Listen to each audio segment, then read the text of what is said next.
Now it's time. Hey, yo, man. Indeed, it is the Monty Show. Live on YouTube and anywhere you get your podcast. A phenomenal August. Phenomenal. For the podcast. The biggest month we have ever had, and it was not close. Appreciate all of you that listen to the show, whether you are on iTunes, whether you are on Amazon Music, where you can just say, hey,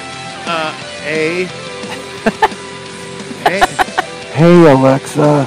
Play the Monty Show podcast on Amazon Music. And she will do that for you. Or, you know, anywhere you get your podcast, just search The Monty Show.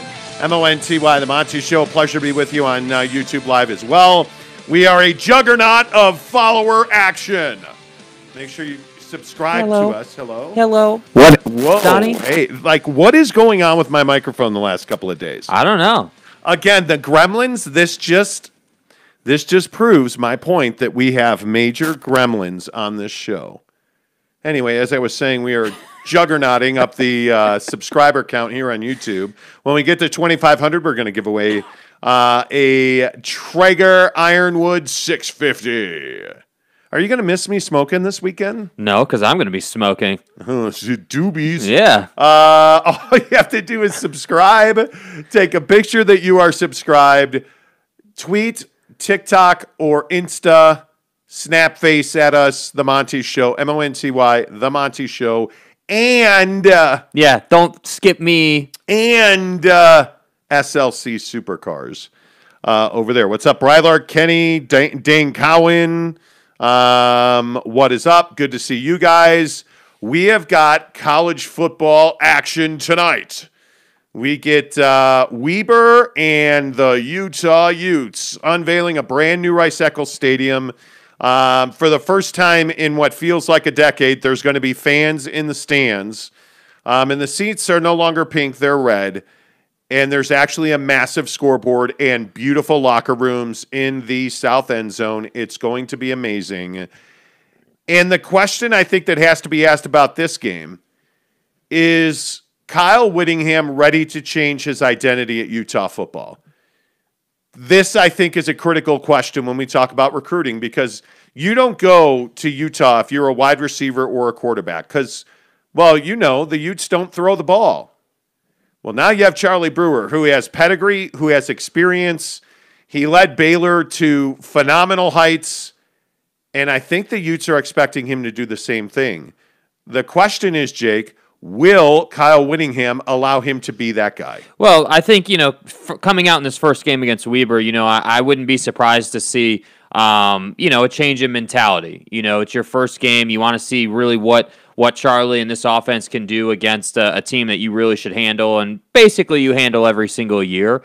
So this game really isn't even about, you know, whether the Utah is going to win or lose. They're going to win the game. But I think more importantly, when you're watching this game tonight, you need to be looking for how is Utah, you know, choosing to go about it? How has Witt got this offense, you know, ready to go for this season? Because I agree. What's the point of having a QB battle? What's the point of making, you know, a big deal out of, you know, getting Charlie Brewer out of Baylor if you just turn around and hand it off, you know, a bunch of times every single week? You know, what's the point of that? And so to me, I think, you know, there's a lot of expectations on Utah. Not only do I think they should win the South, I think they should win the Pac-12, frankly, and I think they should be contending for a college football playoff spot. This team is as good as the 2019 team was. If you remember, that 2019 team was one game away, which was a Pac-12 championship, from getting into the college football playoff. So this Utah team has expectations. That said, I do agree, when you've been running the football and you've been a ground and pound team, a gritty team, a punch you in the face kind of team on the ground, and you've been that for the last 10 seasons, I would say, it's going to be interesting to see how that shift occurs. That said, I do expect a shift to occur when you've got, you know, a guy in Britton Covey who is a veteran on this team. He may not be the biggest guy in the world, but he definitely is experienced, and he's definitely going to be a key factor for this offense. I would expect to get him going early. I would expect to get the run game going early and work the pass game off of that. So, yeah, and I think Brant Kuthi has to, be one of the most excited guys in that locker room to have Charlie Brewer here. He's already arguably one of the best tight ends in the country. To get him the football, I think it is a no-brainer.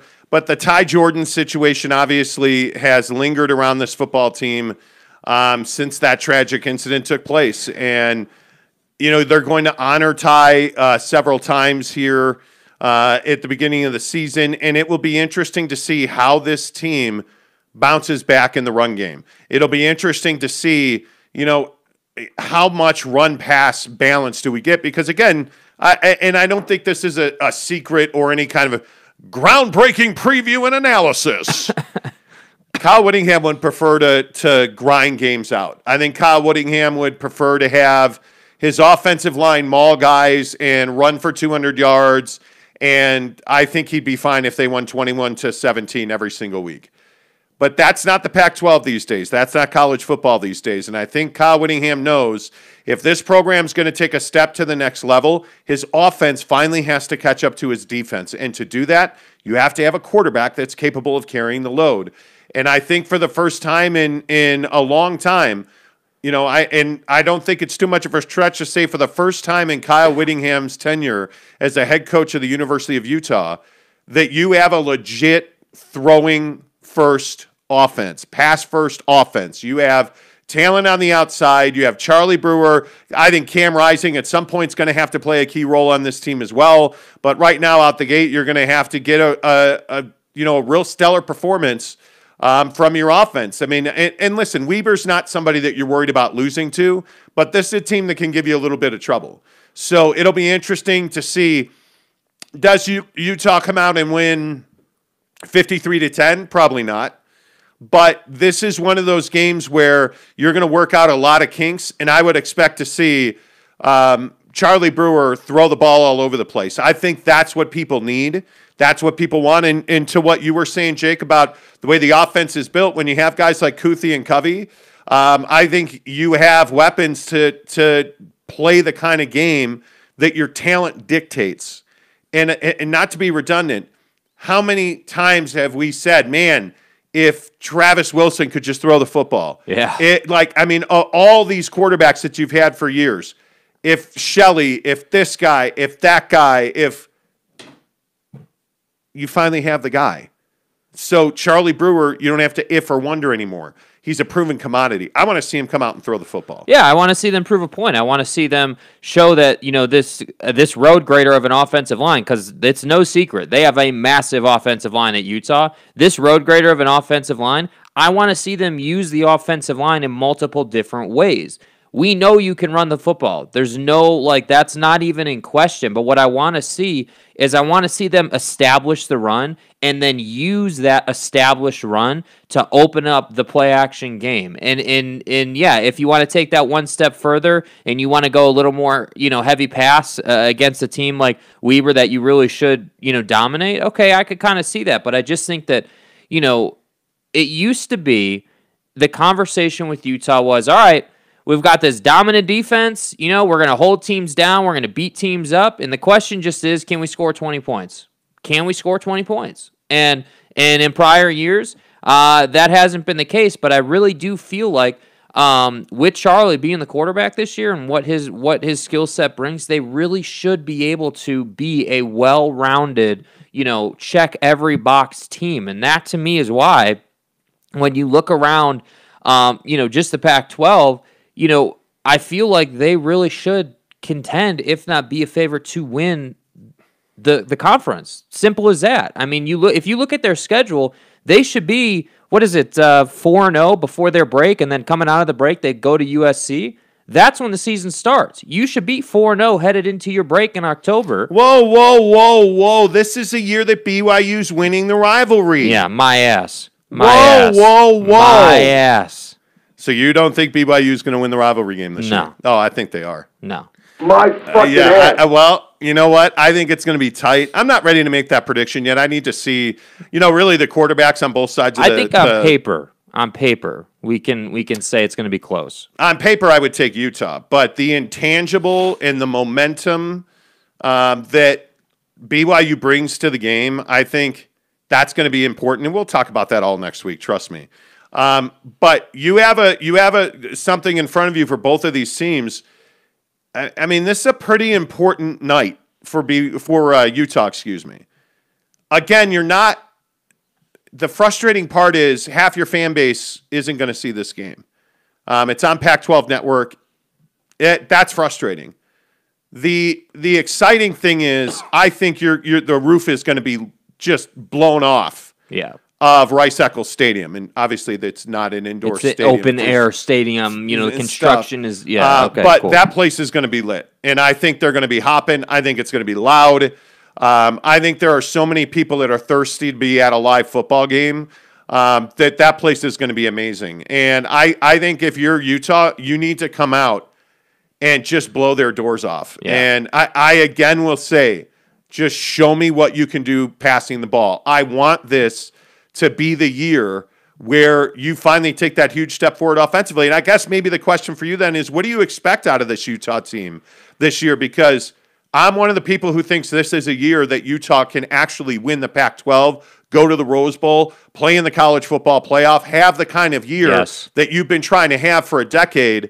I mean, where do you come down on that? Yeah, I'm right with you. I think, like I was saying, you know, if you go back and you look at the 2019 squad, you know, the squad that went to the Pac-12 championship, who lost and then didn't show up for their bowl game, that team is very similar to this team. The only difference is this team has a quarterback. This team has the X factor in Charlie Brewer. Now, of course, they got to go out and execute. They got to prove that they can have a legit passing game that, you know, you got to be a little worried about. They got to show that, but that's what tonight's all about. You know, tonight's about getting the cobwebs off, as you were saying, getting the kinks worked out, smoothing everything out, and being ready to go. And so in terms of, you know, hey, when we get to the end of this season this year, where are the Utah Utes? What are they playing for? Yeah, they're playing for a spot in the college football playoff. That's what the expectation should be.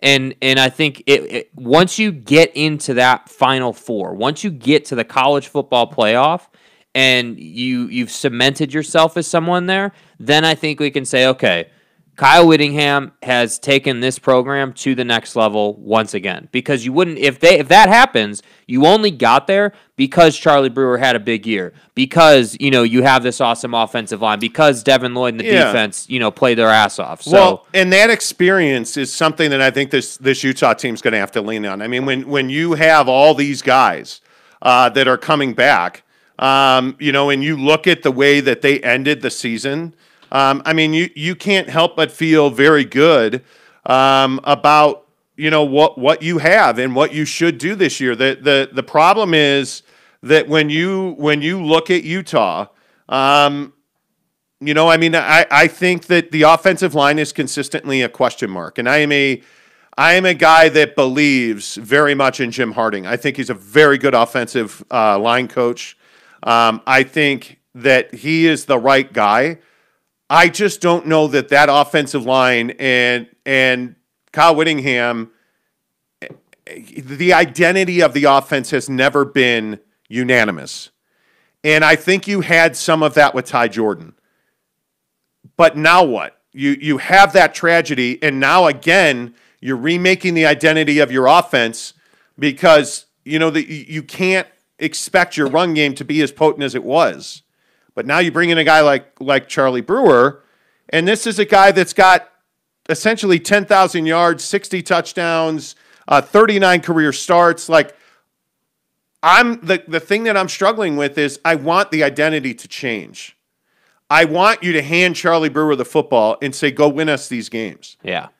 And I just don't know that Kyle Whittingham is ready to do that. I mean, you know, can you get guys like Chris Curry? Can you get, you know, Tavian Thomas, Micah Bernard? Can you get these guys to come together and establish one or two of these guys as your go-to? You know, and if you contrast BYU and Utah, you know, what you have in Pini Katoa and Algier in Provo. Yeah. Man, if you put that in Salt Lake City and you have two backs that you can turn around and confidently hand them the ball, and you have Charlie Brewer as your quarterback, you're in good shape. but you have a group of guys at the running back here that you feel like you don't know who the number one is. That's why you have co-starters, which means you have no starters. Yes. At the position. So as much as I want to see them throw the ball, I think you have to also be able to run the ball on any down and distance. So the one thing, I guess, to wrap this Utah offensive conversation up is, can the offensive line do both? Can we get pass pro? Can we get run blocking? Is that going to be the route to success for the 2021 Utah Utes? Will this team play in the Rose Bowl? I mean, if you're asking me today on Thursday, September 2nd, yeah, I think the Utah Utes are going to the Rose Bowl. I think that much of this team, I think Charlie Brewer is the missing component that this offense is needed, and I think it's time to throw the football. Yeah. I mean, I understand the gap that Ty Jordan left in that backfield and in the soul of this football team. Now it's time to honor that with production. It's time to use that damage, that loss, that pain that you felt, and let that motivate you. Let the honoring of Ty Jordan begin, and the best way to honor him is to have a balanced offense that's led by the pass game and supported by the run game. I think, honest to goodness, yeah, I think that's the way you do this. And I think Weber's going to give you all that you're going to ask for. I mean, this is, you haven't lost to a Big Sky team in 20 years. Yeah. You're 20, I think 1992, 93 is the last team so 25 years, 26 years since you lost to a Big Sky team, because I can't count math. Almost, let's call it 30 years. You haven't lost to a Big Sky team in 30 years. Yeah. That's not going to change tonight. No. You're going to beat Weber. But will you get that offensive identity? I think that's a huge question. Let's get some of your thoughts in here, because look at all the commenters on Utah football. Wow. Look at that. Okay, we're showing out today. Oh, you guys are a BYU show. Yeah, okay. Okay. All right, that's fine.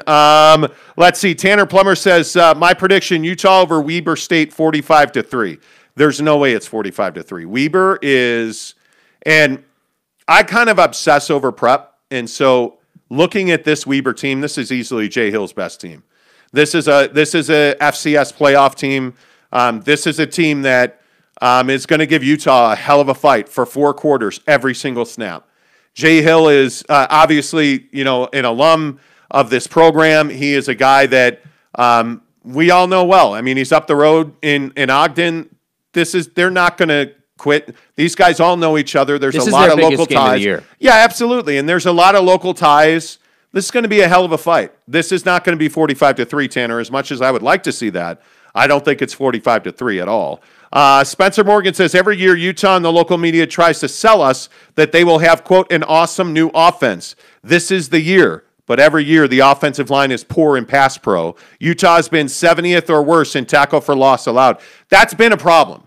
I mean, the backfield has been treacherous in the last 3 seasons. What's the best way to describe the offensive line for Utah? Inconsistent, I think, is the word that comes to mind. But here's the thing. It's short-sighted to say it's all on the offensive line. The issue is that when you don't have a passing game, what does the linebacker crew for the defense have to worry about? They're not worrying about the intermediate route that's going to get behind them. They're not worried about, the 15-yard dagger that's in front of the safeties but behind them. They're not worried about that. And that's the difference. I'm not selling you that they have this whole new offense and everything. I'm selling you that they have a damn quarterback back there who can actually throw the freaking football. That's what I'm selling you. Well, and the one thing that I think, not to interrupt you, but I think the one thing that's really important about that point, Charlie Brewer gets rid of the football. So when you have a good quarterback and you have a guy that can move as well, because Charlie Brewer is not a statue. Let's not forget that. Charlie Brewer is a guy that can be mobile and move in the pocket, move outside, roll, escape. That only makes your offensive line better. And I look at this offensive line, and I think that's why Brant Kuthi and Britton Covey are the exact guys you need with this offensive line. Get the damn ball out. I think that is one of those things. And it makes, by the way, it also makes what Ty Jordan did being the freshman of the year and, having the production that he had. It makes that all the more impressive because I do think this offensive line has been inconsistent. But I also think when you look at this offense, I think that you have a senior at quarterback. I think you have now, and I also understand that Britton Covey's 87 years old, and he is a 17th year redshirt senior. Yeah. But he's experienced. He understands route trees. He understands, hey, we're going to go hot here. I need to break this route off, or I need to go in. I need to run a quick out. And when you have guys that are experienced in your system, you have continuity and consistency, and that's why all of these returners on both sides of the ball are so critical for Utah. When you have that kind of experience, it makes the deficiencies, the lacking of quality or consistency in a group, running backs, offensive line, when you don't know what you have and you have inconsistencies, that experience makes you better. And when you have a quarterback in Charlie Brewer that's played at the highest level of college football, he's a senior, the ball's going to come out quick.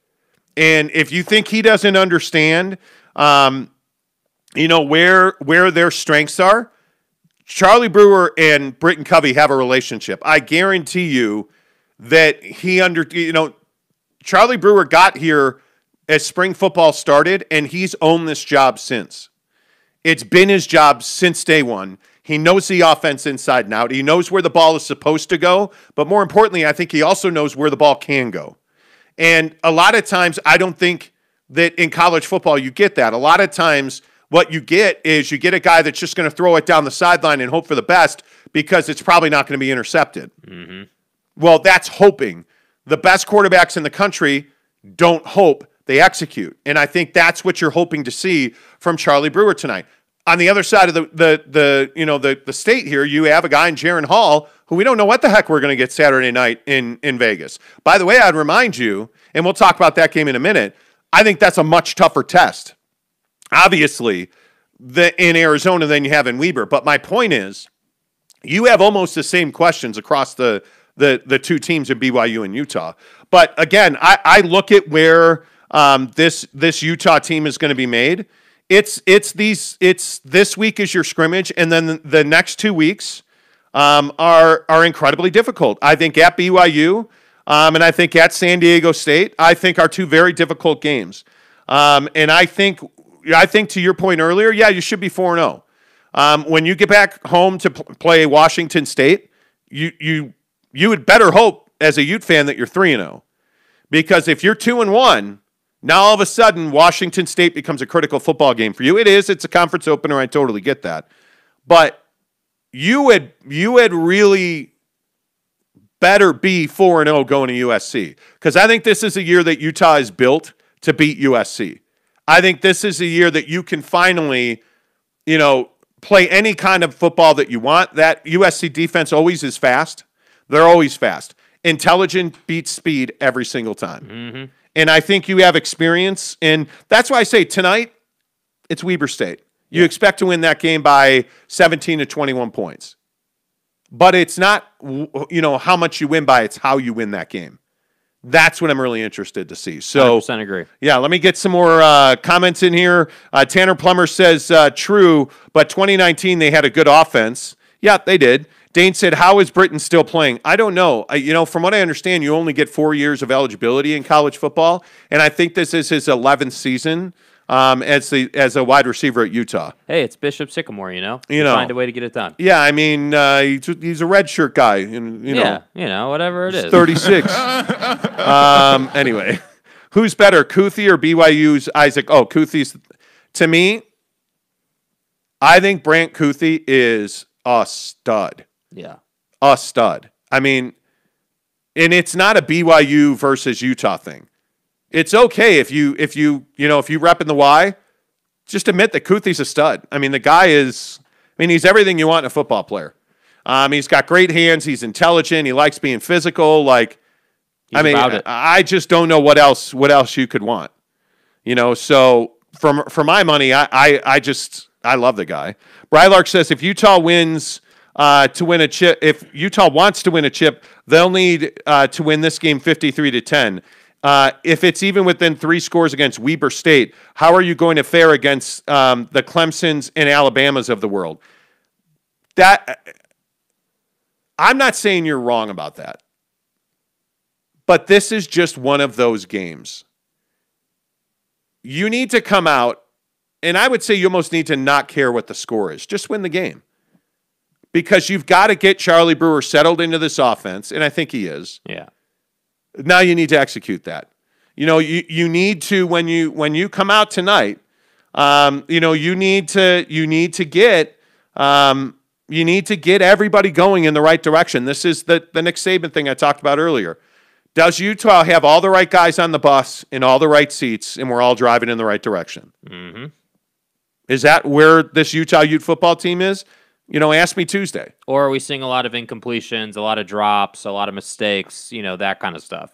Yeah. That's what you're looking for tonight. I mean, it's not this game tonight is not rocket science. This is a very simple game. They're winning this game either way, but it depends how you win the game and what you win it by. If you win it 53-10 and you do it with 400 yards passing, you're going to feel real good about yourself. If you win it 27-14 and you do it with 200 yards on the ground and 150 in the air, you're not going to feel good about yourself. That's not what we're looking for tonight. We need a big passing game tonight. We need to get everybody going, and then at the run game will follow. That's typically how football works. But we'll see. I think this whole narrative about Kyle Whittingham being willing to change the dynamic of this team is real. I think when you are standing on that sideline and you're running this team and you've been running the hell out of the ball for 10 seasons, it's I'm not saying it's unrealistic or hard to do it, but it is effort. You have to choose, okay, I've got a guy I can trust to make these throws now, so let's go ahead and let him do that. I just think that's a difference from the past. Yeah, and I think Andy Ludwig's going to have to do something he's not comfortable doing. And it'll be interesting. I mean, as important as the mobility of quarterbacks has been over the last couple seasons at Utah, I just feel like now Ludwig's got to change his stripes almost, which is asking a lot. I totally understand that. But you have to build an offense around the weapons that you have. You don't build an offense that you want to run and then force, square pegs into round holes. You have to build an offense around the weapons that you have. Build an offense, call a game that suits the talent on the field.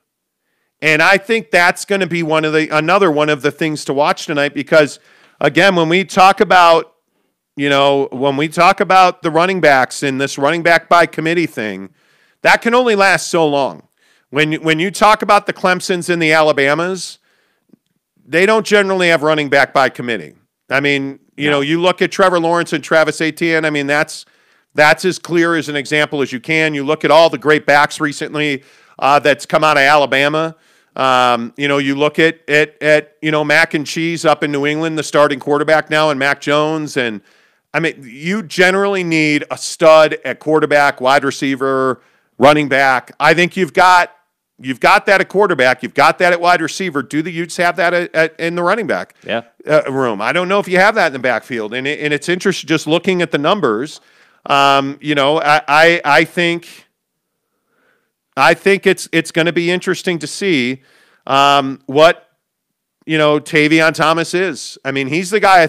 Isn't he the guy that you'd like to take over to win this job? I mean, I would think so. Yeah. But my guess is when you have 4 co-starters, my guess is that you feel like you have a group that's capable, but one guy hasn't separated himself. But that's going to happen. I mean, and that process starts tonight. I mean, you can only do so much in practice when you're playing your own defense. I mean, that's just it. Just is what it is. With the running back by committee thing, I think that'll work itself out. But I think the bigger thing when we talk about the running game or Charlie in the passing game or the offensive line, they all play together. It is a cohesive thing. So if the offensive line is trash tonight and they're missing assignments, the run game and the pass game are going to suffer. If the offensive line is really good, but Charlie Brewer's throwing interceptions all over the place, obviously the run game's going to suffer, and vice versa. So that's why I say, like, yes, tonight we should start to see someone in the running back room separate himself. That process should begin. But I think overall,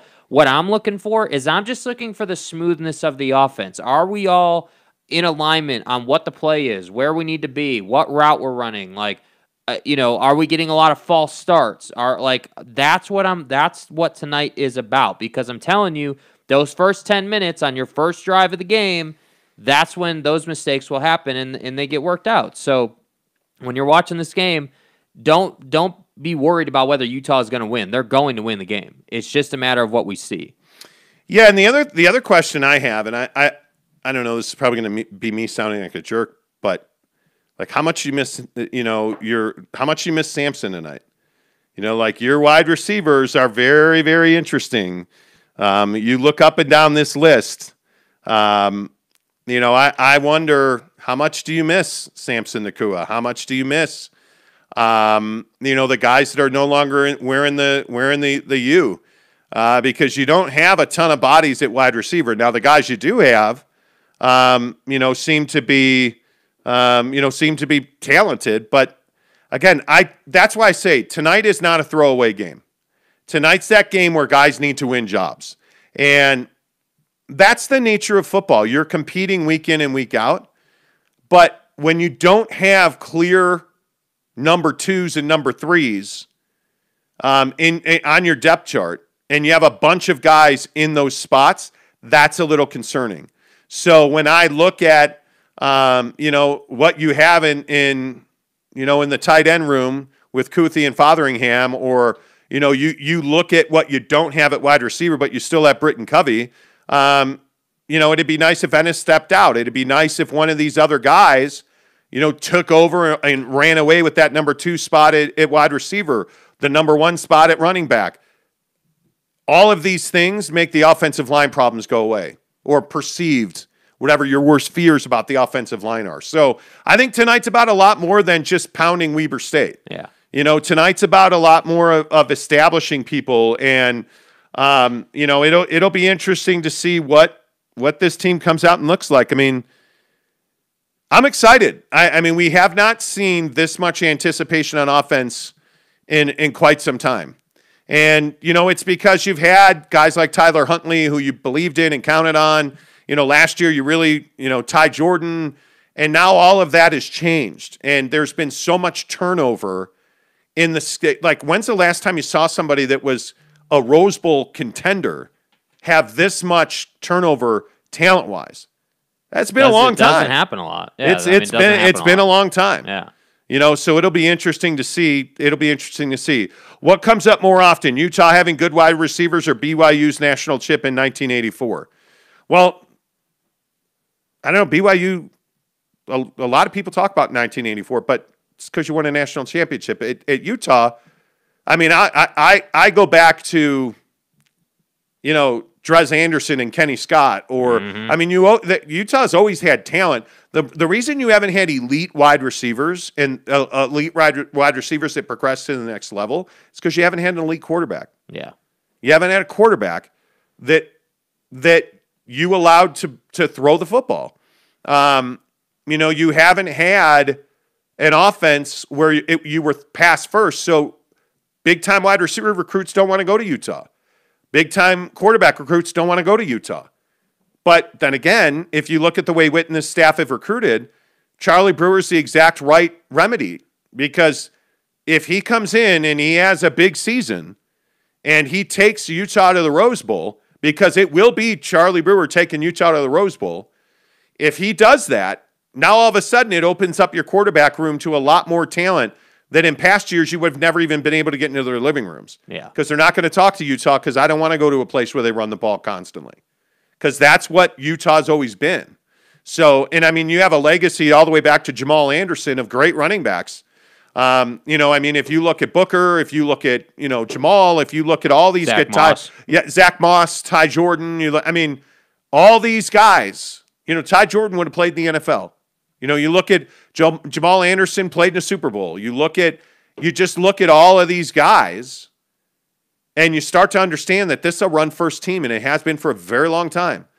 And if you want to win a national championship at Utah, you got to become a pass-first team. It's uncomfortable. It's outside of your comfort zone for sure. But that's what you have to do. You know what I mean? I don't know. Kenny, I love you, but you're dead. He says, with all my life on the line, I'm picking Weber over Utah. People are misinterpreting what I'm saying. You know, the Kenny Memorial Show will start Tuesday morning at 6:30 Mountain Time. Man. Don't risk your life on this game. Nothing is guaranteed in football. Brylark says, this is a tune-up game that should be a demolishing. I agree with that. Spencer Morgan says, you're not going to see a lot of offense tonight versus Weber. Well, no, because you don't want to show everything. But what you'd like to see is a running back win the job. You know, at least have a head forward in going into the BYU game. Yeah. You know, you'd like to see. This is a game where you want to see your, threes and fours and the bottom quarter of your roster, the guys that made this football team, the bottom quarter of the roster. You want to see them have nights. This is like the last preseason game in the NFL. Yeah. You want guys who are on the cut line to play well. And that's what you need. So to do that, though, the starters got to come out and roll. You got to put up 21, 28 points in the first half. That's what you want to see. And then you're going to sit a bunch of guys down, and I want to see Cam Rising in the second half do the exact same thing. Yep. And I want to see the third, fourth, and fifth wide receiver do the same thing. And I want to see one of these 19 running backs do the same thing. That's what tonight's about. But you're not going to see, 3/4 of the playbook tonight. Why would you do that when you know your rival is going to be watching and, you know that you have a huge game next weekend in Provo? Why would you do that? You wouldn't do that. Tanner, whoa, hey, comment dump.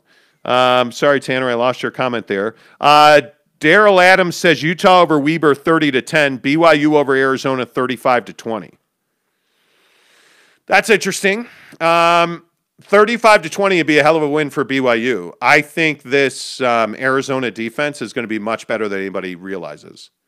And when you have a really decent defense against a young, inexperienced quarterback, and that's the other thing about Jaren Hall. Can we stop saying he's experienced? Jaren Hall is not experienced. Yeah. He is an inexperienced quarterback. He's never been the guy at BYU. And now you are the guy on a team that's got a whole hell of a lot of talent on it. Yeah, there's going to be mistakes, for sure. Yeah. There's going to be mistakes made, but it's how you bounce back from those. Mick Stevens says, I'm pulling for future Big 12 member BYU. Hey, man. Okay, there you go. Sam Kim says, finally caught this stream. I will say this about you guys. The perspective is unique. Is that a good thing? I don't know. Brylark says, I've always said if you have two quarterbacks, you really have zero quarterbacks, and that's the truth. Completely agree, dude. Sam Kim says, a BYU-centric podcast is an eye-opener to this Pacific Conference West Coast guy. I don't know, are we BYU-centric? No. We're not BYU-centric. We happen to be talking about them a lot because, we're in Salt Lake City and, Big 12 expansion, if you want to call that. I like to call it Big 12 saving their ass. It's happening. But, we've talked about BYU a lot. Brylark, I disagree. Having a quarterback competition is a good thing. Sean Mirzinski says, well, having a quarterback competition is a very good thing, but that competition needs to be won and lost. Yeah, and then you need to start playing games. Yeah, it's two different things. I mean, having a two quarterback system where both guys are playing almost equal reps the entire season is 100% different than having a quarterback battle and one guy, edging the other guy out. So I just think that Utah has their guy, and so does BYU. Look at Arizona. Arizona's going to play a two quarterback system, and look, Jed Fish, a good coach. I think he knows when you play two, you've got none. Yeah, they're rebuilding, though. This is a team that has been bad for, a while now. So, yes, I'm not saying that they're just going to roll over for BYU or somehow this is going to be some easy cakewalk game, but I am saying that BYU, should win this game by at least 10 points, for sure. Okay. Hey, man. If that's the way, that's the way you want to roll. All right, final score prediction, Utah-Weber State tonight. I would say like 35-10 at least. I'm going to say 46-24. Okay. I think Weber 24 would be way too much to be giving to Weber.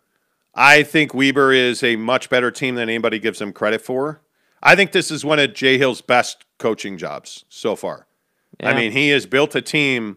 I think he's built a team that can compete with anybody anywhere they play. Because they're never going to roll over. You know that about Jay Hill football teams. So I would be surprised if this was a blowout. It's not that if this is 53-10, forget it. The Utes are winning the national championship because this Weber team is talented and they're going to fight hard. Yeah. And those two things don't equal 53-10 in my mind. I think you have a lot of questions on the Utah side of the ball. 46-24 feels right. Yeah. The only thing I don't like about that is 24 is a lot to be given to Weber, man. If you're the Utes, you're a program based on defense. So we'll see, though. We'll see. All right, let's switch gears and talk BYU and Arizona. Well, because this is a BYU-centric show. Right, it's a BYU-centric show. Right? Yeah, I'm kidding. I'm just being me. Well said. Yeah, I thought so, too. I thought that was really well. Yeah, it was well done. I mean, my oration, that's not a word. My oratization, that's not a word either. It's not fucking real. You know, the way I speak. Okay. Arizona and BYU, Allegiant Stadium, Las Vegas. I would expect a massive BYU crowd at this game. I think it's Vegas, and I think we all know BYU, they have an armada that travels anywhere they play football games, and there ain't a Utahn that doesn't love Vegas. And when you can hop in the car and you can take the kids and you can get great room rates and you can go to Allegiant Stadium and wear your royal, wear your blue, this is going to be a huge BYU crowd. And Arizona's never traveled well. Arizona doesn't, what has Arizona done well? Not sell out football games anytime in the last 55 years. Arizona doesn't even sell out at home. That's a walk-up crowd, and it's usually not great. I don't anticipate that Arizona's going to travel well in this game. It's going to be a home field advantage for BYU. I think that matters. Arizona, I think, is going to be much better defensively than they were last year. And this is going to be interesting. I think when you get beat by ASU, the way that Arizona got beaten by ASU, you learn and you grow, and it tests your character. That's one of those games where you lose 70-7. Arizona lost to ASU. And you just get it handed to you, snap in and snap out. You never competed, you quit, and you got rolled. And to me, that's why you fired your football coach. And you bring in Fish, and he cleaned up. I mean, there are a lot of guys who aren't there anymore, but the guys he brought back are high-character, quality football players. And a lot of those guys are in the trenches. This game's going to be won and lost on the offensive line for BYU. And we've heard a lot about the quality and the experience of this offensive line. I'm not ready to anoint this a good offensive line in Provo yet. It's going to be interesting. And a lot of the success or failure on this offensive line is going to be Jaren Hall's ability to do something other than run if he panics. As we talked about with Charlie Brewer, does Jaren Hall know where the ball is supposed to go, but where it can also go? That's a big question that he's going to have to answer as a young guy that really, for the first time, has significant responsibilities and expectations on his shoulders. Yeah. And this is when we find out what kind of quarterback Jaren Hall is. Because there's quality behind him, one would think. But this is the guy that you want to take over. He's young, he's fast, he can throw, he can run. He should be the quarterback that makes the offensive line better. But will he? Because you know this BYU football team can and will run the football. With Algier and Katoa, you know what you have. That's a known commodity. But you don't know what you have in Jaren Hall. What you do know is you have a mountain of talent in the wide receiver room. I think your best wide receiver group in many, many years. Certainly the best that Kalani's ever had. And you have an offensive coordinator that knows how to use this talent. So when we talk about games and we talk about matchups, my only question is, How long, Jake, do you expect it to take for Jaren Hall to get comfortable? In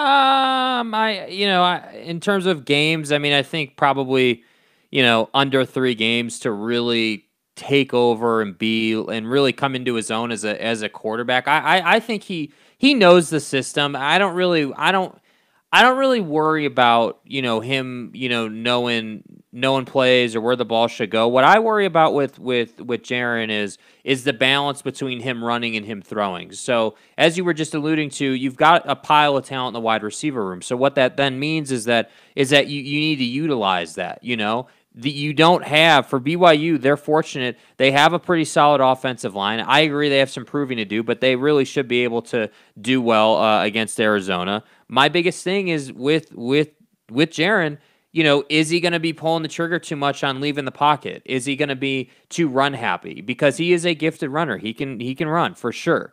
But at the end of the day, for this offense to be successful, he's got to be able to deliver the football standing in the pocket.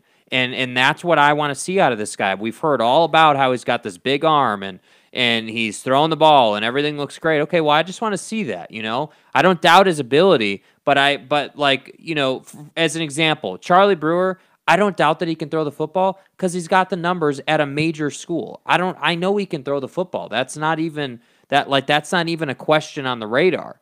But like you were saying, it's not like Jaren is super experienced and, has done all these amazing things. He is a gifted runner. He's a gifted thrower. Now it's time to show that you can do that against Pac-12 talent. And if he can do that, BYU is going to be in great shape because they have, the talent that they have at wide receiver, because they have the known commodities at running back. So tonight, for me, is about the offensive line, and it is about Jaren Hall. And other than that, everything should really fall in line for BYU. Well, and you know what? When I look at Jaren, I say to myself, man, this is a guy that you should be able to really rely on. And when I look at this offense, my biggest question again is going to be, what are they asking Jaren Hall to do? Because I think the knee-jerk easy reaction would be, okay, slide in there. Hey, kid, don't try to be Zach Wilson. But if you're Jaren Hall, isn't it just a natural instinct to say, man, I'm going to put Zach's numbers up in my locker, and I want to meet or exceed those numbers. Like, it would be hard not to compare him when we get to December and January, and we're doing a postmortem on the 2021-2022 BYU football season. My question is, will we be saying, well, man, Jaren Hall's no Zach Wilson. Yeah.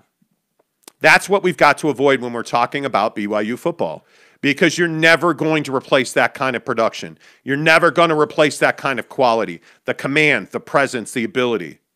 What you have to do is be thankful you had that, but allow Jaren to step in and grow into those immense shoes that Zach Wilson left behind. Yeah. Because he's a guy that I think absolutely can do it. And again, I know that you have a lot of talent behind him, but if you right now are just wondering when Baylor's going to get his shot, you're making the wrong mistake here as a BYU fan.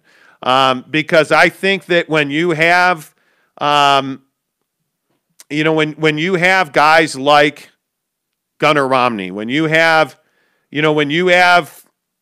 Isaac Rex, when you have that kind of talent, I think you're going to be good.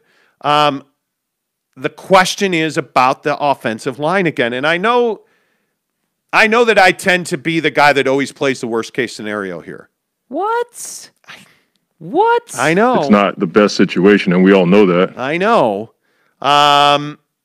You have got to get you've got to get confidence, consistency.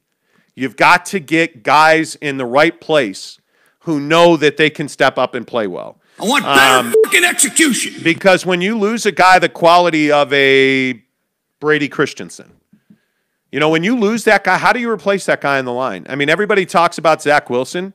What I want to know is, how do you replace a tackle like Brady Christensen? That's a huge question for me.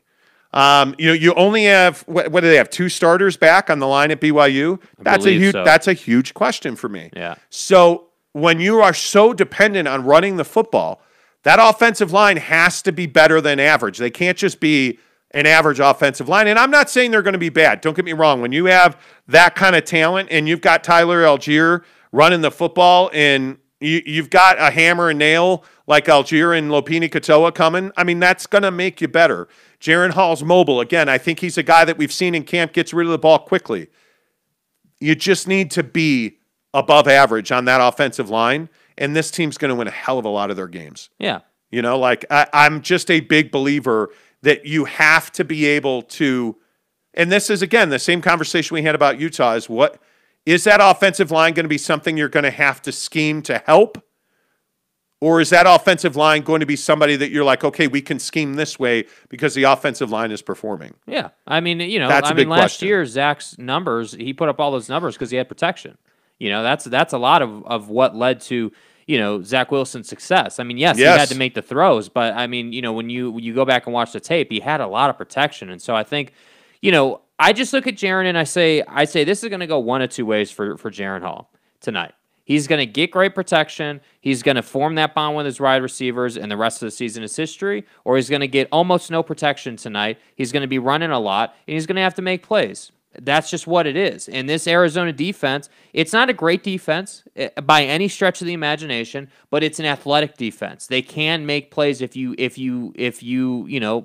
put the ball in a bad position. They'll make the play. The helicopter kid in Chaz Ayu is going to be a guy that. I'm fired up about that. The helicopter kid. You don't remember that? Oh, I do remember it. Is that what he goes by now? I don't know. Probably not. I'm just being a dick as usual. But I mean, when you land a chopper in the middle of Lavelle Edwards Stadium to announce your commitment, it is what it is. These linebackers are going to be unbelievable. Yeah. That's the group on this. When the Cougars are on defense, these linebackers, this secondary, I think really can get after it. And I know that, recently, obviously, BYU has had some really quality backer play. This group has a chance to be amazing. And with the schedule that they're going to play and the talent that they're going to see, I mean, hell, coming right out of the gate against an Arizona team that you really should be able to play downhill defense against. Yeah. Then to transition that into Utah, who is a massive step up in size, depth, and talent. One of the reasons I think that it could be the year that BYU gets over on Utah, the linebacker talent and depth, the ability, the speed, the tackling, the desire, and then to hand the ball over to the offense and get a guy like Algier who he can run you over and then take it to the house. I mean, the Navy game showed us that for sure. I have a lot of hope for this BYU team, but again, what are we going to get in the defensive and offensive lines? That's where this team's going to win and lose games. And any Kalani Sitake team has to be good in the trenches. Has to be. And I understand. I know that seems simplistic and, every team's got to win the war in the trenches. Sure, I get that. The way Kalani Sitake likes to impose his will on the opponent is by road grading you on both sides of the football. Or you'll see that Saturday. You'll see that Saturday. And then, of course, I think the Nakua brothers, I mean, the time for talking's done. I mean, the transfers and oh my God, and the wide receiver room. It's time. Let's go catch some footballs now. And I think, again, the wide receiver group here makes the offensive line better. Sorry to wake you up. You yawn at least once a show now. Yep, I do. Sorry, I didn't mean to put you to It's Thursday. Sleep. It is. It's been a long week. It's been a long week. Stressful week. Yeah, I'm glad it's today's our Friday, by the way. Don't forget, we won't have a show until Tuesday. We'll be off tomorrow because I'm going up to Yellowstone to have some wilderness activities of procreational varieties. I want it. I'm thirsty. We'll be back Tuesday with a new show for you. So let's get some of your comments in here, and I know there's a lot. James Knight says, can we move on from college football and get to the breaks on the Audi and the long-haired... Did I not tell you before the show that people wanted an update? We specifically talked about that. I love that got brought up. And the long-haired weed-smoking wife with no bra topic, James Knight says. I'll get to the breaks. Tanner Plummer also says, also what led to Zach Wilson's success was a weak schedule. No. We're not doing that. No. We're not doing that. No. Nope. The O-line rotated more guys last year. but I think at some point you got to stop doing that. Any awkward 305 interactions yet, Jake? No, haven't talked to her since. Really? Haven't talked to her since. Just super quick, so I live in this apartment complex. There, I had a box was misdelivered to, the wrong apartment door. And so this, I got a text one day, hey, your package showed up at my door. Can you come get it? And so this girl lives 2 stories above me in 305. And so I'm like, cool, thanks. And it just happened to be like, $1,000 or $1,500 in car parts. So I was like super appreciative that she said that. And I was like, awesome. So, one thing leads to another. I say, all right, let me take you to dinner to make it good. Appreciate you. Cool. Turns out she's not vaccinated. So I said, no, I can't do it. And I haven't heard from her since. So that just tells you all you need to know. Was she hot? Not that I saw, no. Okay. Not really. All right. Another Jake text that breaks a woman's heart. Exactly right. Exactly right. Jaren, why do you guys keep saying Jaren Hall is not experienced? He started games for BYU. But Jaren Hall doesn't have like the experience of being the guy. What? How many? I think he started 2 games now or something. Like, come on. What are we talking about? All right. BYU prediction. BYU Arizona, Saturday night, Allegiant Stadium, Las Vegas. I think this is going to be 42-17 BYU. Man, you like BYU. I don't like the Arizona offense. Well, you shouldn't. There's nothing to like. And I think this BYU defense is going to be unbelievable. I don't think BYU is going to put up a 40 spot. That seems a bit aggressive to me. Really? I think it's 35 okay. Points for BYU, and I think it's less than 20 for Arizona. So like 35-17, that kind of a game. Arizona's totally rebuilding. And I think Arizona turns it over like 2-3 times as well. I think you get a defensive touchdown. I think we get a lot of jumping, shoulder bumping out of Kalani. I think he's probably paying for dinner with his new contract.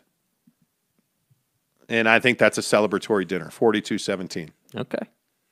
BYU's going to roll. There you go. All right, good. Good talk. Okay, good. Good vibes. All right, let's update the Audi. Yeah. Okay. So I live in South Jordan. Orem's far. So you may know that Tuesday morning we took the Audi because Jake's hippie, weed-smoking, my wife doesn't wear a bra friend couldn't do my brakes on the Audi because, well, it's a spaceship. Rocket ship? Yeah. Yeah. So we took it down, dropped it off at this VW Audi shop. They lost their power. Couldn't get the brakes on Wednesday. Or on Tuesday, rather. So I left it there. They finally got the brakes done. He said, easy peasy. Everything came off right. Everything went on right. Car's great. Went and picked it up. The brakes look great. The slotted drilled rotor looks fantastic. It's interesting, though, that the travel on the brake pedal is significantly more now that I have new brakes than it was before. Uh-huh. The factory brakes were a lot... how do I say this? Like you touch the brake pedal and the car was stopping. These ones, you got to push and then the car will stop. But boy, when it stops, it stops. Like it's got stopping power. The brakes are going to have to come in a little bit. I mean, again, you're using a semi-metallic pad and a drilled and slotted rotor. You're going to have to break them in a little bit. But you can see why it's an upgrade now. Yeah. It's a 1.25 inch larger rotor. Is that what he said? Well, that's what the guy at R1 told me. Oh, okay. Gotcha. That the rotors are 1.25 inch larger than the stock rotor. And so, yeah, the guy at the shop that did the brakes said, yeah, there's a break-in period.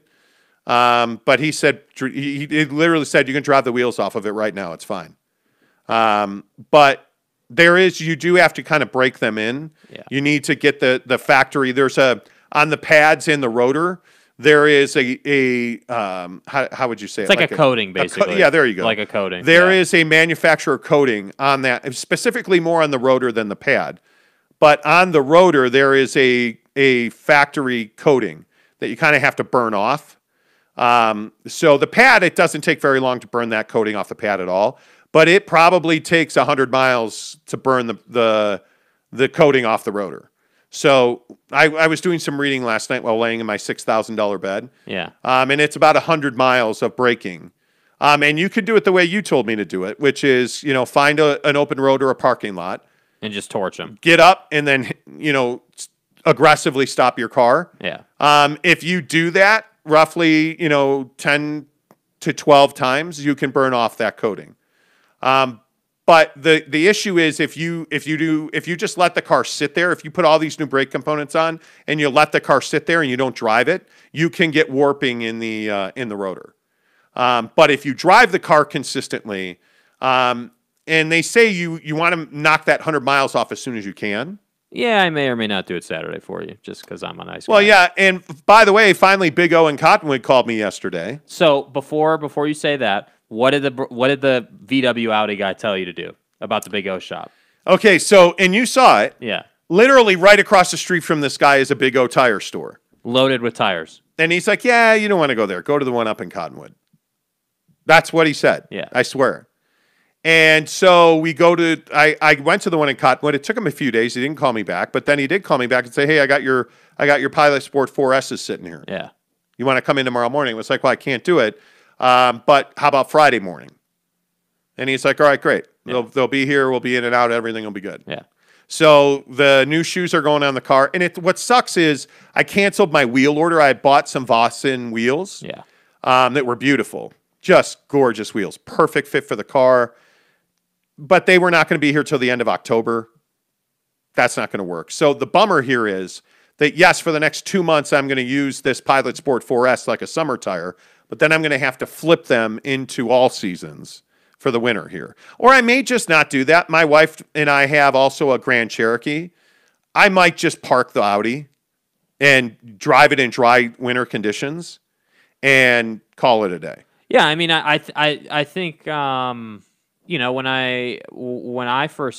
in December of last year, I had Pilot Sport 4S's, which are on my car right now, and if it's a cold day but it's dry, it's not a problem. It's really not a big deal. So like, I think the only thing I would say is the child car enthusiast within me is like, bro, you have an Audi with Quattro. Why wouldn't you put some all seasons on it and go have some fun in the snow, But that's just the child in me.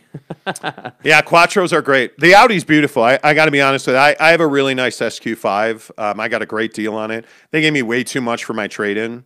And, yeah, I mean, I've got quilted red leather seats on the inside. Like, it's amazing. It's a beautiful machine. Yeah, it's a great car, it really is.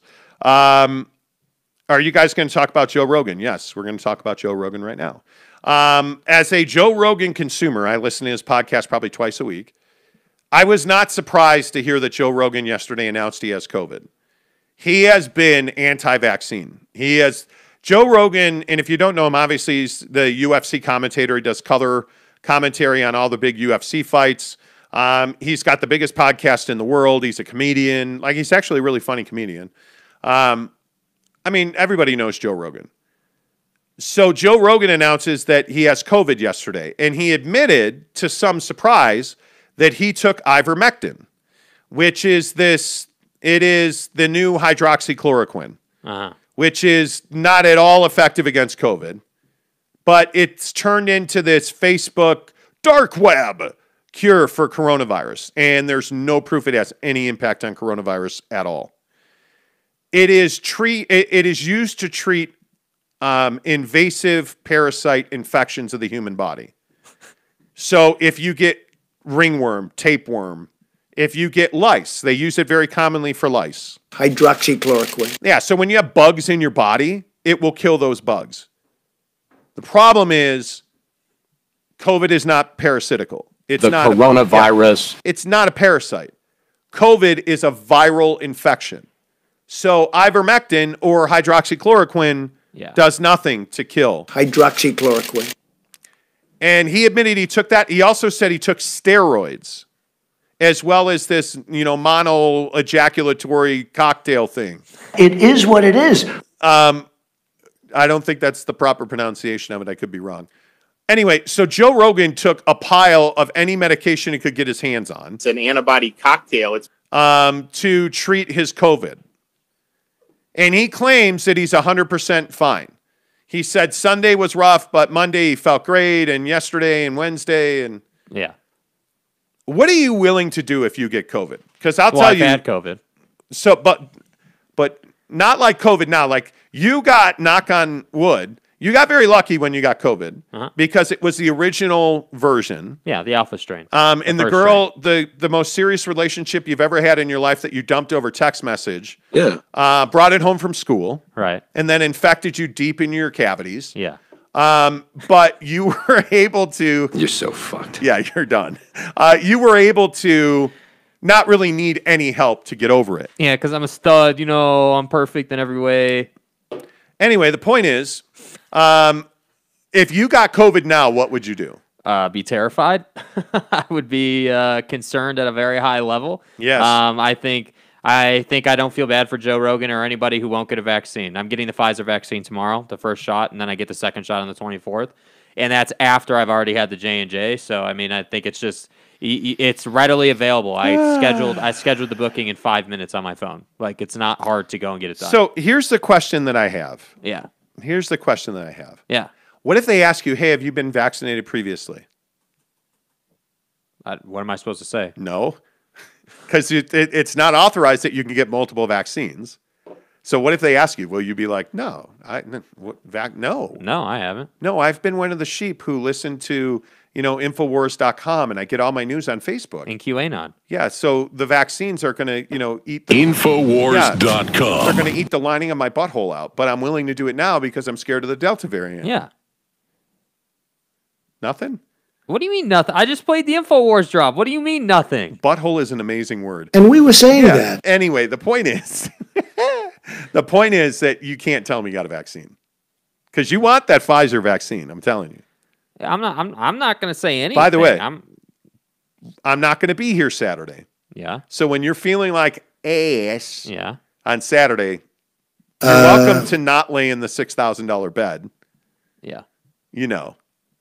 Because you see, but you're the guy that is dog sitting for me this weekend, and you won't even be here to sit the dogs. What is that? What are you talking about? Well, like, you're dog sitting for me. Yeah, you're dog sitting. You're getting tires done on my car. You're bedding my brakes. Like I'm doing all this stuff for you. You're my but I'm bitch. not. What are you talking about? Dude? What the hell are you talking about? I'm kidding. Anyway, just what are you going to do Saturday? Because you're not going to feel well. Yeah, I don't know. I'll figure something out. I'm not sure yet. Yeah. I'll keep saying Brant Kuthe's name wrong. How am I saying his name wrong? Okay, correct me. I don't know what I'll do. I'll probably get some comfort food and, put a movie on and chill. I don't know.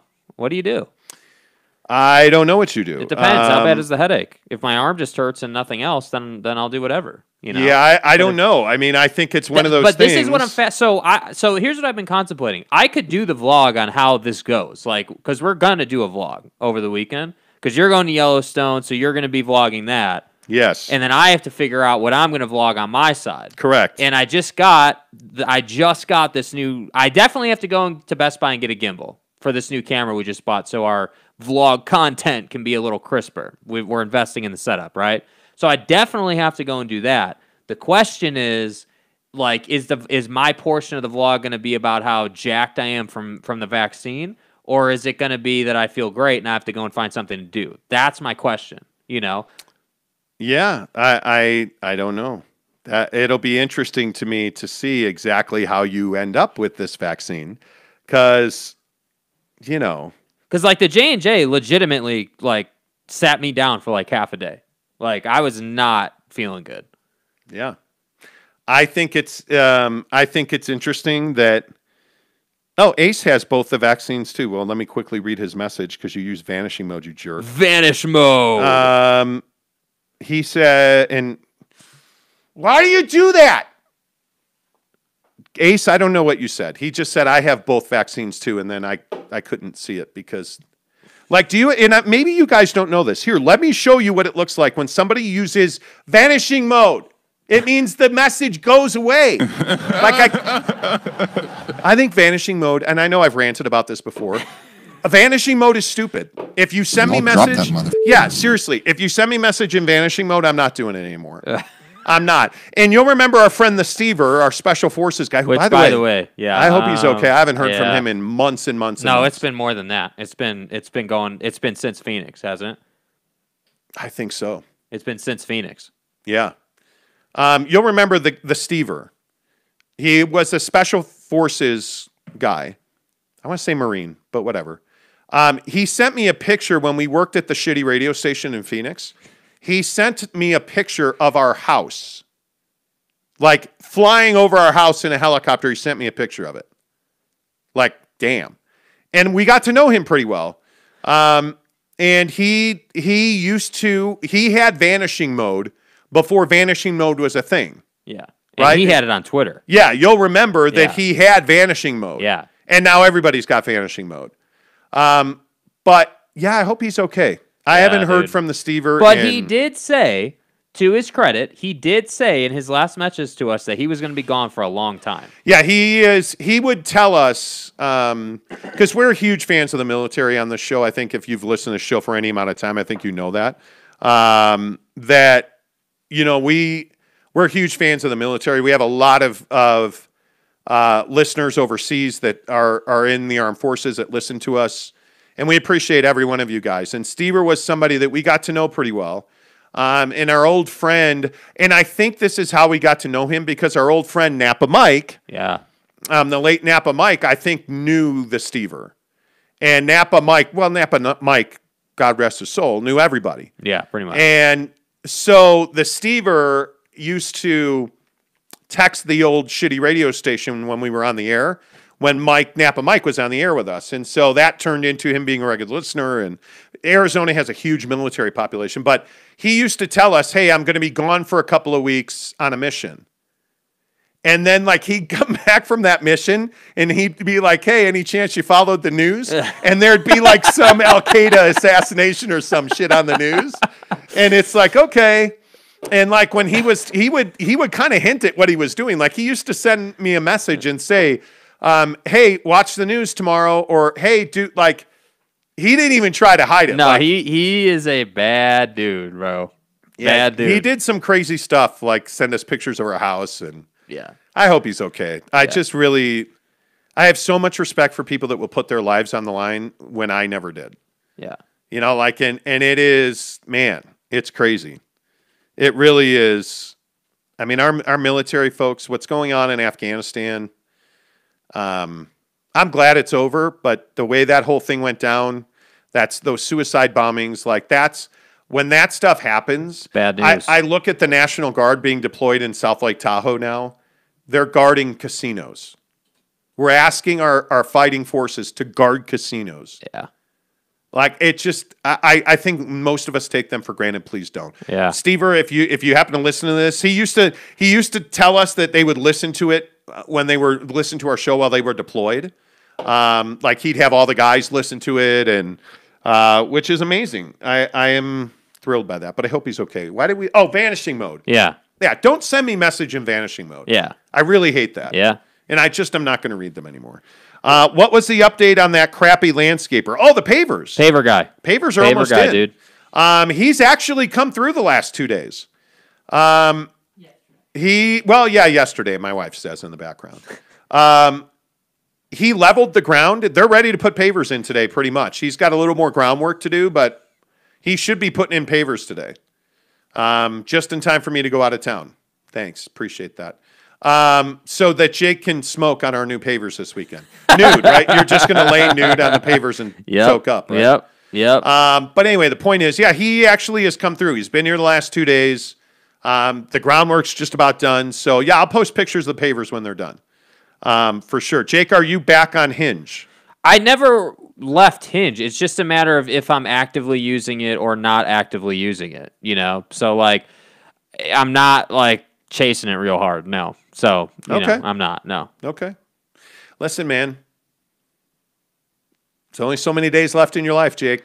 Yeah, as well, get there's laid as also much as there's also a Delta variant running around, and I also see you every day. So I'm not. It's my health and your health. You've been doing this. It's Don't not. blame. It's not blaming you, dude. Don't try to run from this. Don't do it. What am I running from? You're running from the fact that I have responsibility too. I can't just go out and see anybody I want to see because I do this show every day. I don't live alone. My consideration is not just Look at me. you getting upset. But it's true. You try to say that I blame you for it. So your consideration, though, if it was just you, then I'd probably be a little more aggressive about it. But I'm not. With a Delta variant and COVID going around, after you just said you'd be terrified to get COVID. Yeah.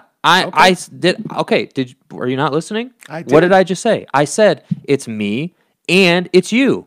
I have to take that into consideration. I don't that is a thing. It's true. I don't disagree with that.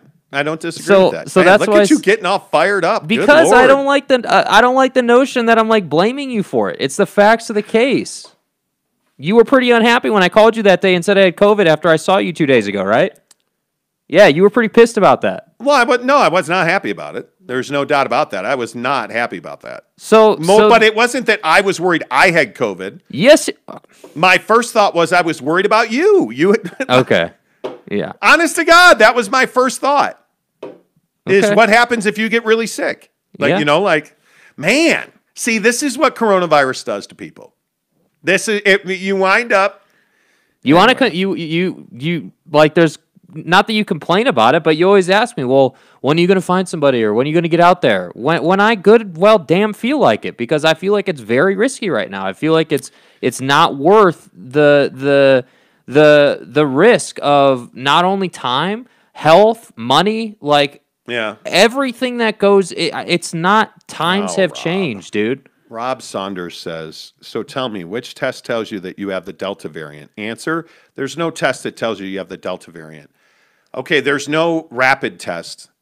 The way that you guys, do we really, is this really the level that we're at? The way that they test for Delta variant is through a blood test. And there are different markers. This is how they identify the markers, is through blood testing. And each variant has a different marker.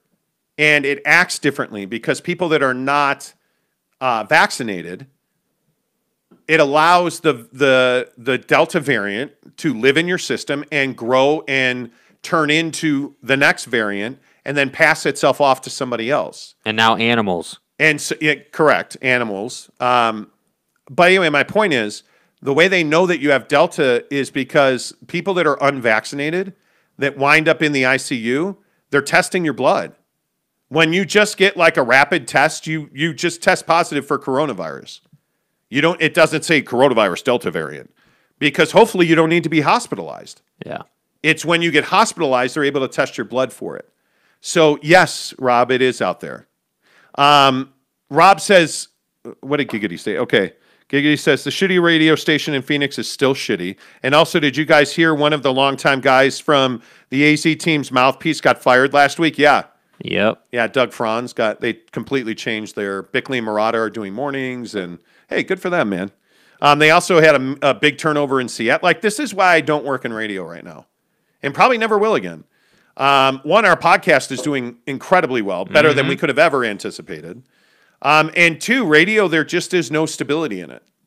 I mean, I am well compensated at Yelp. Why would I turn down? I have pretty good job stability. Right now, I would say I don't know what it would take for Yelp to fire me or me to get laid off. Knock on wood. But why would I go back to radio? Why would I risk everything I've built? Yeah. That's why I don't work in radio. And we have a great podcast. People follow. Our podcast has grown exponentially. It's incredible how many people listen to this show. And I appreciate every one of you. Rob Saunders says, appreciate your stance on the military. Is it Delta or just 19 and the vaxes don't work? Okay, so what do you mean? And this is a conversation we have once a week on this show. When somebody will come in here and say, well, the vaccines don't work. What does that mean? So what do you mean the vaccines don't work? What does that mean? Plus, the paperwork does say there is no approved vaccine for COVID. Actually, no, that's not true. Like, see, and Rob, with all due respect, I think you're new to our show. But you have no idea what you're talking about. So, our vaccine's approved. Yes, now Pfizer is fully approved by the FDA. The vaccines were approved on an emergency basis, but now the Pfizer vaccine has been fully approved. You go through a process, but the frustrating part for Americans is this vaccine swept this country so aggressively, we had no plan to combat it. We had no plan for vaccines. So vaccines usually take years to roll out. So what you get is an emergency use permit to vaccinate people, like Moderna, Pfizer, J&J. They all were using emergency permits. But over time, as more testing and more results come in, the FDA then continues to look and does things like fully approve the vaccine. So you're completely wrong about that. The paperwork does say enough. I hear one's coming, although I hear one's coming soon. The Pfizer vaccine is fully approved by the FDA.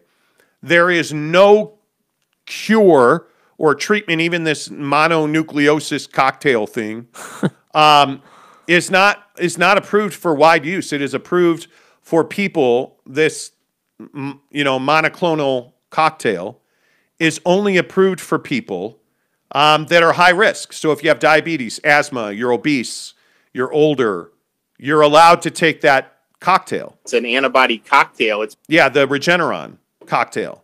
It's not approved for everybody, which is the problem in Florida because Ron DeSantis is giving it to everybody. So there's been no testing, studies, results, nothing. We have no idea what that does. No idea whatsoever. And as far as like the variants go, that's just completely not correct. With all due respect, the variants are planned, yes, by name, but you can forecast and project based on the amount of vaccination globally how aggressive a variant's going to be. And when it is, you can project forward. It's science and medicine. You can project forward onto when new variations are coming. Like there's this one in South Africa now. Yeah. That is starting to ravage the African continent. And it's been projected. So they have names for them. But there is that's the information with all due, and again, Rob, I think you're new here, but with all due respect, we do not tolerate when you come in here and you just throw a bunch of shit against the wall and hope it sticks. We don't do that on this show. The vaccines unequivocally work. There is evidence all over the place. If you look at the fact that people who are dying from COVID are largely unvaccinated, if you look at the fact, and I think it was just this week, we had our first death ever directly linked to the Pfizer vaccine. One death ever from the Pfizer vaccine. The people that are vaccinated, nobody has ever said that because you have a vaccine, you will not get COVID. It's never been the narrative. What it has been said is, hey, if you get the vaccine, the damage that COVID does to your body will largely be mitigated. It will be very little. But then we had cases like the Delta variant happen because so many people wouldn't get vaccinated. The Delta variant, and what variants do is they learn and they mutate. So, hey, I need to, now as the coronavirus, I need to find a way to get to more people because they're getting vaccines. Okay, well, we're going to mutate and make it easier to spread.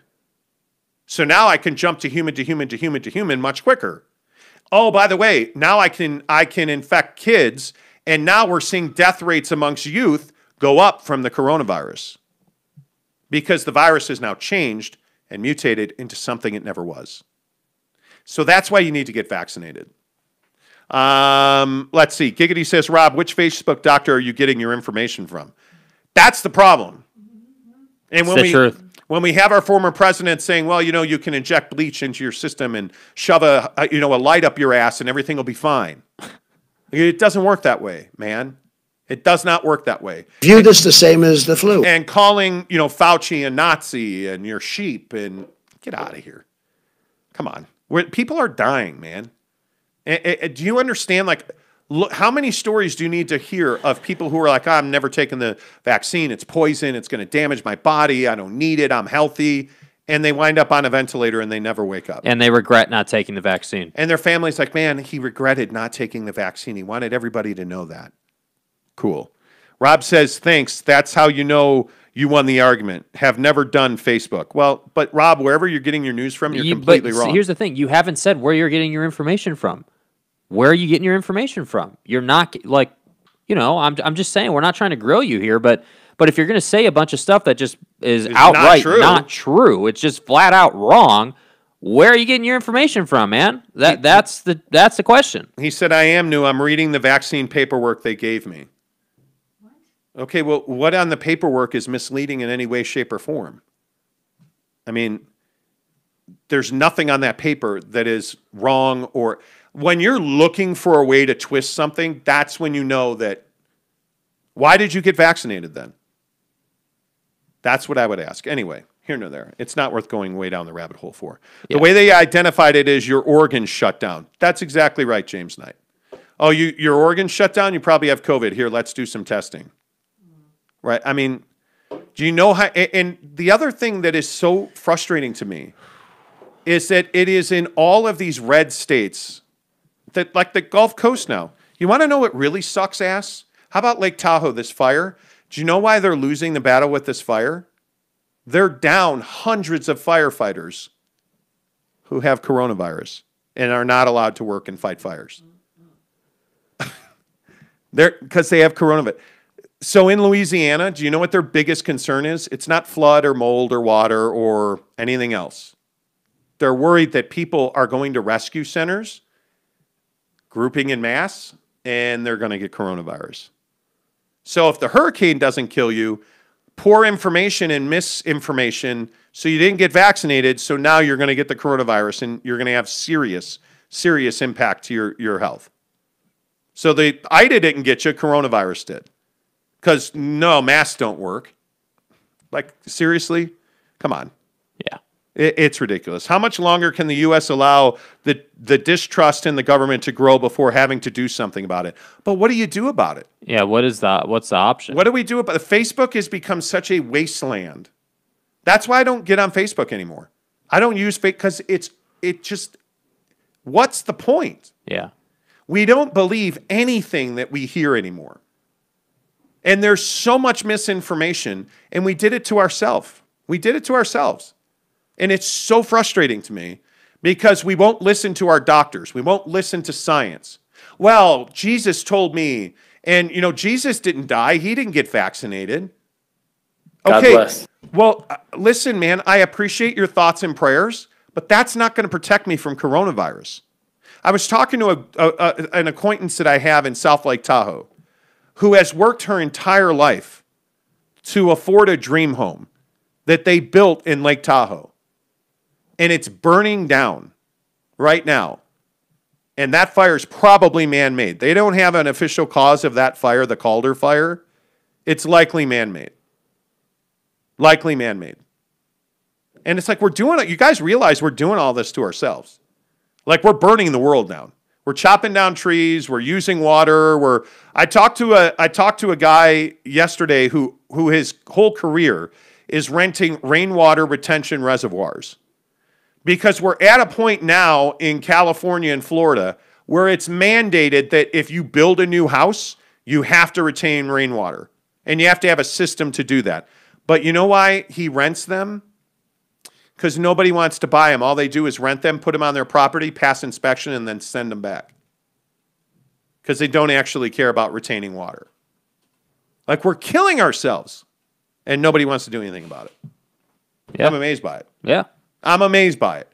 We're so worried about sending phone records to the January 6th committee that we have people going on Tucker Carlson's show saying that there will be retribution against these phone companies if they are caught turning over phone records. Marjorie Taylor Greene was elected to Congress. And it's true, she has no influence or power at all. They stripped her of any kind of influence. Her own Republican Party did. But just to say that out loud is amazing to me. I'm amazed. That's amazing to me. Yep. Brylark says, how much longer? No, I read that one. Spencer Morgan says, government doesn't need you to trust them. They only need you to fear them. Trust is for people who have to earn your business voluntarily. That's exactly right. This is not a democracy, and don't forget that.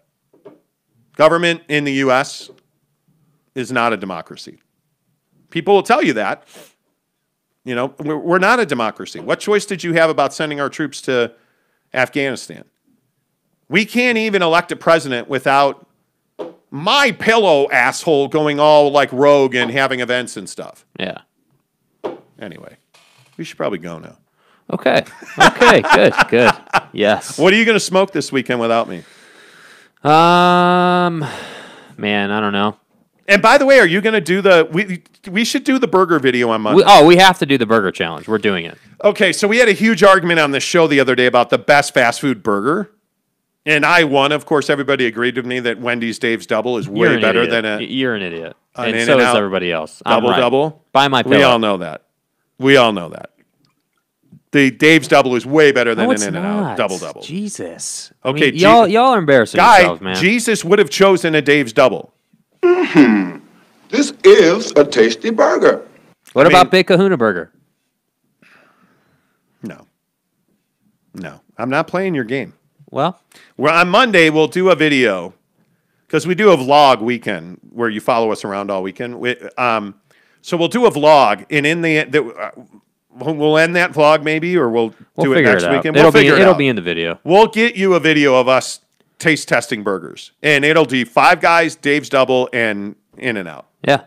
And I'm telling you right now, my firm guess is Five Guys is going to win, and In-N-Out will finish last. Is what it is. James Knight says, have a great birthday, Mrs. Monty. Thank you. Monty, have a great trip, and don't get too close to the buffalo for a photo. I will try not to. Spencer Morgan says, it's the truth. Don't they lose money? You pay them every year if they break your trust. Yeah, right? No, we have to still pay them, unfortunately. We'll be back Tuesday. Utah.